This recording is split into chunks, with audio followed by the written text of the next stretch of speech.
India के अंदर recently KTM ने अपनी ADV 390 को इंट्रोड्यूस कर दिया है जीएसटी के प्राइसेस को बचाने के लिए। बट काफ़ी लोग जो है वो थोड़े से निराश भी हैं कि भाई हमें तो ओरिजिनल केटीएम की जो ADV 390 चाहिए थी, जो 399 सीसी के इंजन के साथ आती थी। खैर अब तो भाई जो केटीएम ने कर दिया वो कर दिया। बट अगर आप लोग भी भाई प्लान कर रहे हो कि आप लोगों को केटीएम की तरफ से आने वाली कोई और ज़्यादा पावरफुल मशीन चाहिए, वो भी एक ADV कैटेगरी की, तो आप लोगों को डेफिनेटली थोड़ा सा इंतजार करना चाहिए। आप लोगों के लिए बहुत जल्दी जो है वो एक ऐसी बाइक लेकर के आ रही है केटीएम, जो लिटरली पूरे के पूरे सेगमेंट को हिलाएगी। इंडियन मार्केट के अंदर अगर आप पिछले कुछ टाइम से देखते हो तो भाई बहुत सारी ऐसी बाइक्स हैं जो कि ट्विन सिलेंडर इंजन के साथ आ रही हैं। एंड स्पेसिफाइड अगर मैं केटीएम के बारे में बात करूं तो केटीएम के अंदर ऐसा कुछ खास नया जो है वो अभी तक हमें देखने को नहीं मिला है। मतलब अगर आप पिछले कुछ सालों के अंदर देखोगे तो सेम 200 सीसी 250 सीसी या फिर आप लोगों को जो हो 390 सीसी के इंजन के साथ ही बाइक्स देखने को मिलती थी। बट अब केटीएम जो है इस पूरे के पूरे गेम को जो है वो घुमाने वाला है। एंड ये काफ़ी ज़्यादा अच्छा टाइम है। लाइक जिन लोगों को लगता है कि जो 350 सीसी वाला इंजन है वो मेरे लिए उतना ज़्यादा पावरफुल नहीं है, उतना ज़्यादा मज़ा जो है मुझे नहीं आएगा, सो आप लोगों को जरूर जो है इस बाइक का इंतजार करना चाहिए। जी हाँ दोस्तों, मैं बात कर रहा हूँ केटीएम की तरफ से आने वाली ADV 490 के बारे में। 500 सीसी के आसपास का जो है इस बाइक का इंजन रहने वाला है। एंड सबसे अच्छी चीज़ है कि ये बाइक जो है अब आपको ट्विन सिलेंडर इंजन के साथ देखने को मिलेगी, जो लिटरली काफ़ी कमाल का होने वाला है।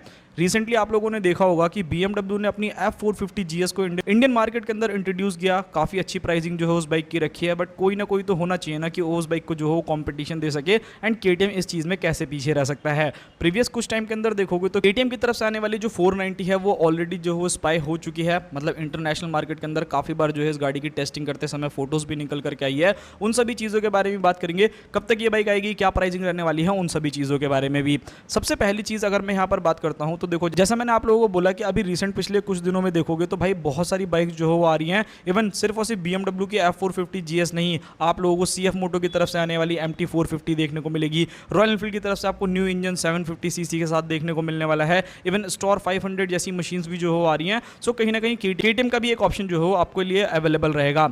इस बाइक की अगर आप first time looks and design देखोगे तो भाई आप लोग देख के कहोगे भाई ये तो सेम 390 जैसी लग रही है। सो भाई लुक्स एंड डिजाइन जो है यहाँ पर KTM ने काफ़ी हद तक सिमिलर रखे हैं, जो ठीक भी है। काफ़ी लोगों को पसंद भी आ सकती है, काफ़ी लोगों को नहीं भी आ सकती है, तो उसके ऊपर मैं नहीं कह सकता। बट यहाँ पर डिज़ाइन लैंग्वेज जो हो आप लोगों को मोस्टली जो हो 390 से ही इंस्पायर देखने को मिलेगी, जो ADV आप लोगों को इंडियन मार्केट के अंदर देखने को मिलने वाली है।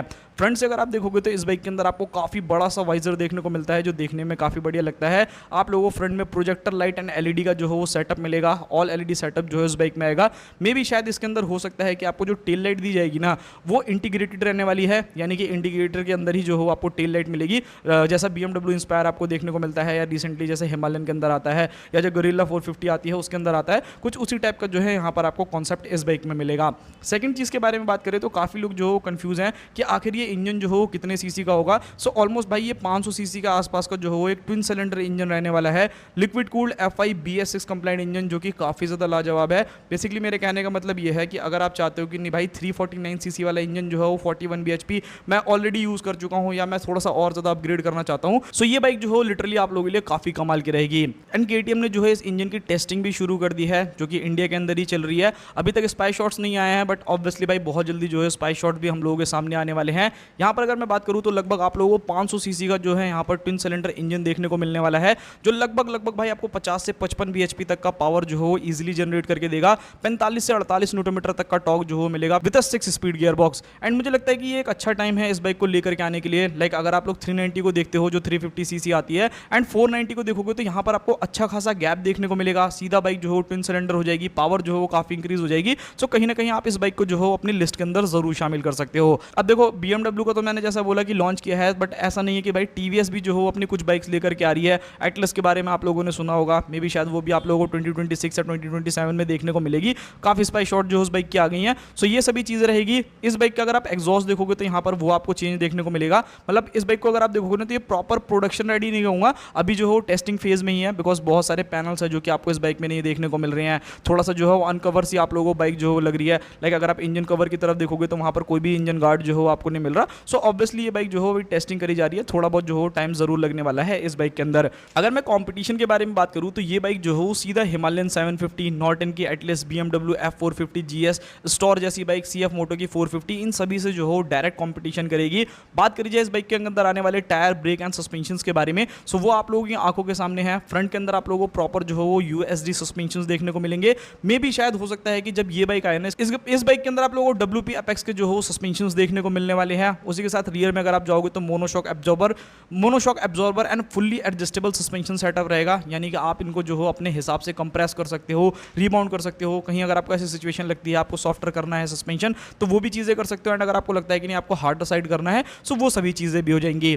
वहीं अगर मैं बात करता हूँ इस बाइक की बाकी चीज़ों के बारे में, तो देखो यहाँ पर अगर आप टायर्स देखोगे तो आपको देख के ही समझ में आ रहा होगा कि इस बाइक के अंदर जो हो ऑफ रोड ओरिएंटेड टायर्स लगाए गए हैं। सो यानी कि अगर आप लोगों को हार्डकोर ऑफ रोडिंग करनी है ना, तो भाई वहाँ पर तो आपको कोई भी दिक्कत या फिर कोई भी परेशानी नहीं आएगी। ईजिली जो हो आप लोग मड में करो, रिवर क्रॉसिंग करो, या जैसे भी आप लोगों को करना है ना, वो सारी चीज़ें जो है इस बाइक से ईजिली कर सकते हो, जो एक काफ़ी ज़्यादा बढ़िया चीज़ है। 90x90 21 इंचज़ की जो हो फ्रंट में जो हो वो स्पोक व्हील्स देखने को मिलने वाले हैं। 130 80 70 इंचज़ के जो हो रियर में मिलेंगे। मे भी ये हो सकता है कि ये साइज़ जो हो थोड़ा सा और ज़्यादा बड़ा हो जाए, ताकि इस गाड़ी का जो परफॉर्मेंस है ना, जो इंजन से पावर निकले, वो टायर जो हो वो झेल भी सकें। बिकॉज आपको पता है कि भाई KTM की पावर जो है ना, वो ऑर्डिनरी पावर नहीं है, वो कुछ एक्सट्रीम लेवल पे ही अपनी बाइक्स के अंदर पावर देते हैं। होने को ट्विन सिलेंडर रहेगी, बट BMW से कहीं ना कहीं आपको बहुत ज़्यादा पावर जो है ये ऑफर करेगी।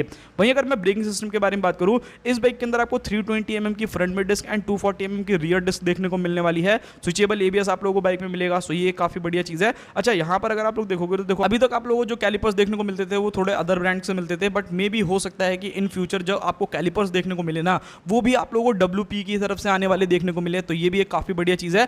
प्राइसिंग के बारे में बात करूँ तो देखो भाई, प्राइसिंग के मामले में तो ये बाइक जो हो अच्छी खासी महंगी हो सकती है। बिकॉज जो नॉर्मल आप लोगों की ADV 390 अभी तक आती थी, वो आप लोगों को लगभग 4-4.5 लाख रुपए के आसपास में कॉस्ट करा करती थी। तो भाई इजीली मान के चलना कि कम से कम 5-5.5 लाख रुपए तो इस बाइक की प्राइस रहेगी। एंड ऑब्वियसली ये 350 सीसी से अबव का इंजन है, तो यहाँ पर तो सीधा सीधा आपको 40% GST जो है वो देना ही पड़ेगा।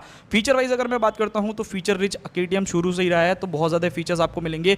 All LED setup, proper TFT display, and यहाँ पर जो TFT डिस्प्ले मिलेगी ना, वो आपको सेम वही मिलने वाली है, लाइक जैसे ADV के अंदर या फिर जो ड्यूक के अंदर यूज़ की जाती है। सो एज सच वहाँ पर कोई भी चेंजेस जो हो आपको नहीं मिलेंगे। स्टीयरिंग डैम्पर हो गया, quick shifter, slipper clutch, riding modes, ride by wire, hazard light, TFT display, cornering ABS, traction control, cruise control, सभी की सभी चीज़ें जो हो इस बाइक में मिलने वाली है, जो कि एक काफ़ी ज़्यादा शानदार चीज़ रहने वाली है। मतलब भर भर के फीचर जो हो KTM आपको ऑफर करेगा। लॉन्च डेट के बारे में बात करूँ तो देखो 2026 थोड़ा सा मुश्किल है, बिकॉज अभी जो हो वो एकदम दिवाली मतलब समझ लो कि आने वाली है 1-2 महीने के अंदर। हाँ, मे भी हो सकता है कि 2026 के एंड तक जो हो लॉन्च कर दे, या फिर कंपटीशन देने के लिए BMW को, बट 2027 तक तो ये बाइक आपको डेफिनेटली मिलेगी। एंड KTM जो हो इस इंजन के ऊपर सिर्फ और सिर्फ इसी बाइक पे काम नहीं कर रहा, वो अपनी KTM की ड्यूक सीरीज को भी लेकर के आएगा। एंड RC सीरीज भी जो हो आप लोगों को देखने को मिल सकती है, जो कि एक काफ़ी बढ़िया चीज़ रहने वाली है इस इंजन के ऊपर। पूरी की पूरी वीडियो, आई होप सो आप लोगों को वीडियो जो हो काफ़ी ज़्यादा पसंद आई होगी। एंड लिटरली बता रहा हूँ भाई, जब KTM इस सेगमेंट में पूरा का पूरा कदम रखेगा ना, वो पूरी की पूरी इंडस्ट्री को हिला देगा। बिकॉज ट्विन सिलेंडर के अंदर सिर्फ और सिर्फ यही बाइक नहीं है, ऑलरेडी BMW ने तो लॉन्च करी है, और भी बहुत सारी ब्रांड्स हैं जो कि अपनी इस बाइक को जो हो इंडियन मार्केट के अंदर लॉन्च करने वाली हैं। सो मिलते हैं किसी और नेक्स्ट वीडियो में। आई होप सो आप लोगों को वीडियो पसंद आया होगा। एंड वीडियो पसंद आया तो लाइक करो, चैनल को सब्सक्राइब करो, एंड कमेंट जरूर कर देना आपको नेक्स्ट वीडियो किस टॉपिक पे चाहिए।